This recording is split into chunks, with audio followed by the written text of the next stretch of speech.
Good morning mga guys. Tingnan nyo naman kakain kami ngayon ni Kaputak. Ang sarap ng breakfast namin. Hati pa kami sa isang itlog na yan. Kasi wala na kami itlog. Tingnan mo, kinis ko pa napakasweet. Ang kutos pa yan. Sarap Tingnan nyo naman, parang umiinom, di ba? Ang ganyan kami mag-banding araw-araw, di ba? Talagang may spend time with each other kami dalawa. At hindi namin pinawawala yun sa relationship namin bilang mag-asawa. Dapat may quality time din kayo. Hindi puro stress ang pinaiiral natin, di ba? Dapat nagbabanding din tayo kahit minsan-minsan, di ba? Ito, yung pagbabanding namin na to, 10 minutes lang to. After nito, mag-aaway na uli kami. Yan ang pagbabanding namin, di ba? Ganyan ang mga birada. Siyempre, kahit pa paano, hindi naman kasi lagi okay kayo ng asawa mo. Hindi naman lagi ayos kayong dalawa. At hindi lagi magkasundo kayo. Siyempre, mas lamang yung pag-aaway nyo. Pero kasi mga babae, di ba? Kasi may mga toyo yan Kaya dapat, tayong mga lalaki, iniintindi lang natin sila. Siyempre, dapat sasakyan din natin yung mga trip nila. So ngayon, ito ang trip namin. Kumakain kami ngayon magkasabay. Tapos, nagkukwentuhan kami tungkol sa mga bagay-bagay na hindi namin pinagkakasunduan. Diba? Siyempre, dapat kahit busy kayong dalawa or kahit wala talaga time sa isa't isa, dapat may quality time pa rin kayo.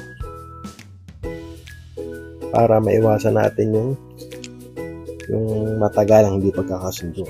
Dapat pinag-uusapan nyo rin yung mga bagay-bagay habang kumakain kayo. Kasi ito yung time na pinakamasarap mag-usap sa lahat habang kumakain kayo. Kwentuhan kayo tungkol sa mga, alam nyo na yun.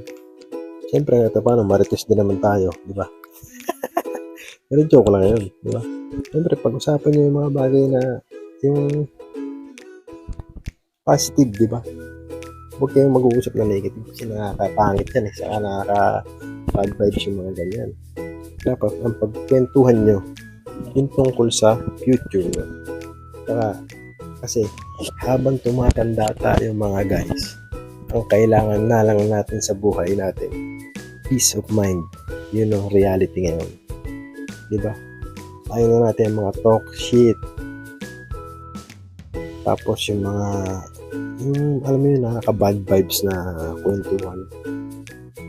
At yung hindi magagandang bagay na nangyari sa inyo.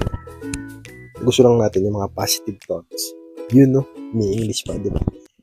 Saka, dapat, kahit pa paano, bibigyan talaga natin ng time yung mga sarili natin, yung mga misis natin, na mag-spend time to each other tayong mga lalaki sa isa't isa. Di ba? Misis mo saka ikaw, habang kumakain kayo, kwentuhan kayo ng mga bagay na walang kabuluhan. Kasi dun tayo masaya, di ba?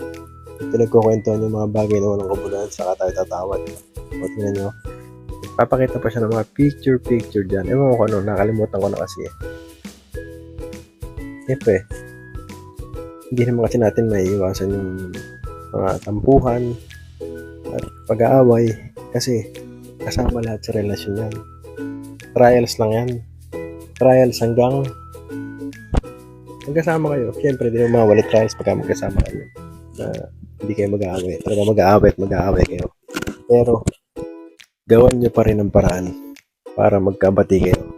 Dapat, may ilang libong beses kayong mag-aaway. Dapat, may 1,000,000 beses kang dahilan para magkabati kayo. Diba? Ganun lang naman yun Hindi naman kasi lagi pagka nag-aaway kayo, di na kayo magkakabati at karating sa hiwalayan, diba? Dapat may pagkukuhan din kayo. Patience, kumbaga. At pakikisama sa misis mo para magkaunawaan kayo at magkaintindihan. Diba? Saka dapat happy lang guys.